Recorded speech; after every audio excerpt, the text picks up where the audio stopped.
This is our Holygrail Algo Trendband indicator. Now this is a very powerful indicator, and what it does is it serves as a filter. So this is the NQ today, and you can see what it does. You've got this red and green band that runs right through your chart.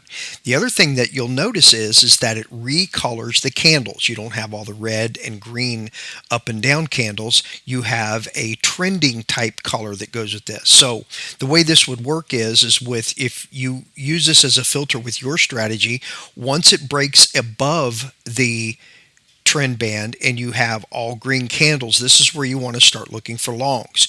Once it breaks down below the trend band and turns red, you want to start looking for shorts. As you notice right here, this broke down below the trend band, but it never turned red. So this is kind of a nice filter that would keep you from trading. But once it broke back up, now you're going to be looking for longs again. Once it broke back down, here we go. We've got green as it started out, and I don't like trading anything that actually touches, even if it wicks on top of the trend band. I want it to break completely away from it, and that's what it did right here. It broke completely down away from it.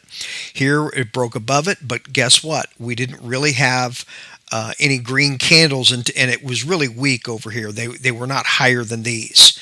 And so here we had some more green candles, but you can see it broke up above, and down here it broke down below, and it finally turned red, and we had some really nice shorts. So that's what it looks like this. Now this works with any instrument, whether it's Forex, equities, or futures, and it works with any type of candle. So whether you can even use this with Renko candles, you can use it with Heikin-Ashi candles, or just regular minute candles. This works really well and designed to work with whatever trading strategy that you want. This indicator is only $49 for the entire year. It's an incredible value.